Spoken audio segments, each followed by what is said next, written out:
ویسے ہی جیسے آپ اپنے ہاؤس گھر کے لیے لون لیتے ہیں, آپ اپنی زمینیں کے لیے لون لیتے ہیں, اس کے لیے ایسے ہی اب ماہی گیری اس کا ظاہر انٹرسٹ بھی ہائی ہوتا ہوگا, کوئی سبسیڈائز انٹرسٹ نہیں.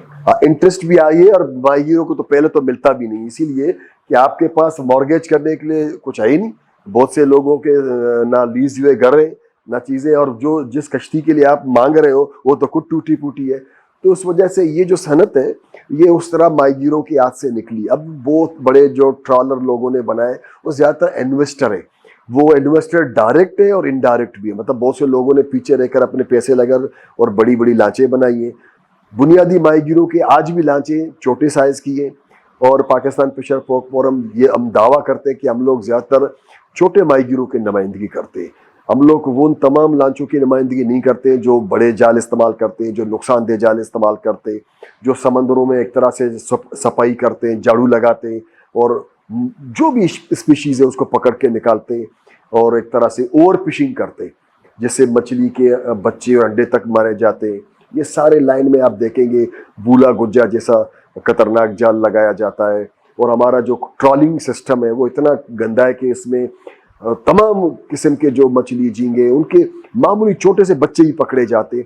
تو اگر چھوٹے جال ان کی قیمتیں, ان کے میش چھوٹے ہیں, ان کی آنکھ چھوٹی ہے, تو اس کا تو یہی ہے کہ بہتر کہ آپ ایک سسٹینیبل فشریز پالیسی بنائیں. کیونکہ ہم نے فشر فوک فورم نے ایک پائیدار فشریز پالیسی بنا کر گورنمنٹ کے ساتھ اس کو شیئر بھی کیا, اپنے M P M N S کو بھی دیا کہ یہ بھلے آپ اپنے نام سے ہی اس کو قانون میں شامل کرو اور کوئی ترمیم بھی کر سکتے, لیکن اگر یہ نہیں کیا تو یہ جو فشنگ انڈسٹری ہے یہ جو تباہ ہو چکی ہے, یہ سمندر میں مچھلی جھینگے کی نسل ختم ہو چکی ہے, یہ مزید ختم ہوگی.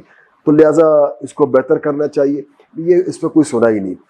دوسری بات آپ کو بتا دو, جو مینگروز کی جو کٹنگ ہے اس میں کمیونٹی کے کچھ لوگ تو ملوث ہیں جو بوائلر جلانے والے فیکٹریوں کے لیے کرتے ہیں, لیکن سارے ادارے ملوث ہیں کیونکہ ان کی ڈیوٹی ہے, ان کی ذمہ داری ہے کہ وہ کسی کو جنگلات کی کٹنگ نہ کرنے دیں. پھر آپ دیکھیں کہ فریش واٹر کا جو فلو ہے وہ تقریباً ختم ہو چکا ہے. یعنی انہوں نے ڈیم اور بیراجز کے پیچھے جو پانی کو قید کیا ہوا ہے اس کی وجہ سے انڈس ڈیلٹا تباہ ہو چکا ہے. اور سندھ کی تو زرخیز 32 لاکھ ایکڑ زمین سی انٹروژن کی وجہ سے سمندر برد ہو گئی ہے, اور اس کا تو ذمہ دار سیدھا اس ملک کے جو نا وفاقی حکومت اور صوبائی حکومتیں ہیں کہ وہ نہیں چاہتی ہے کہ اس سندھ کا ڈیلٹا بحال ہو اور لوگوں کی زمینیں بحال ہو. اور اگر فریش واٹر کا فلو نہیں ہوگا تو لا محلہ مینگروز کے جو درخت ہیں ان کی گروتھ اچھی نہیں ہوگی, اور سلٹ نہیں آئے گا, مٹی نہیں آئے گی, جس کی وجہ سے سمندر پیچھے دھکیلی جاتی ہے. اور پھر وہ چونکہ زرخیز مٹی ہوتی ہے تو وہ مینگروز کی پیداوار افزائش میں بھی کام آتی ہے, اس کے ساتھ ساتھ مچھلی اور جھینگے کے لیے ایک طرح سے خوراک اور ان کے مینگروز کی جڑوں میں ان کی پناہ گاہیں بھی بنتی ہے. تو یہ ایک طرح سے پورا ہے. پھر میں آپ کو بتا دوں اس شہر میں آپ دیکھیں گے پورے ملک میں ایسا ہی کہ جتنے ملک کا میونسپل اور انڈسٹریل واسٹ ہے وہ سب دریاؤں میں ندی نالوں میں بہا دیا جاتا ہے. میں صرف آپ کراچی شہر میں دیکھیں, کراچی شہر میں 55 کروڑ گیلن گٹر کا پانی روزانہ سمندر میں بہا دیا جاتا ہے وداؤٹ ٹریٹمنٹ. تو وہ اتنی نیگلیجنس ہے, آپ کس کو ذمہ دار ٹھہرائیں گے؟ تو یہ ہر وہ ادارہ جو اس غفلت کا شکار ہے میں سمجھتا ہوں سارے ذمہ دار ہیں, ورنہ یہ ہمارا جو سمندر ہے وہ بلو واٹر ہوا کرتا تھا. آج اب کیاماڑی سے منوڑا تک جائیں, بابا بٹ جزائر تک جائیں, صرف کالا گٹر کا پانی ہے, بدبو اس میں آتی ہے, تو اس میں مچھلی کیسے زندہ رہے گی؟ صحیح کہہ رہے ہیں سعید بھائی. اچھا سعید بھائی, یہ تمام باتیں تو ہیں, ایک آپ کی سالوں سال کی جو ہے وہ اسٹرگل ہے, مگر پر امید آج بھی ہیں اپنی اسٹرگل سے آپ کے کہیں بہتری آئے گی, کوئی سیاسی حل نکلے گا, کوئی سیاسی چینج اس طرح کی آئے گی جو چیزوں کو پٹری کے اوپر دوبارہ ٹھیک کرے گی؟ حوصلہ ہے ابھی بھی آپ نے؟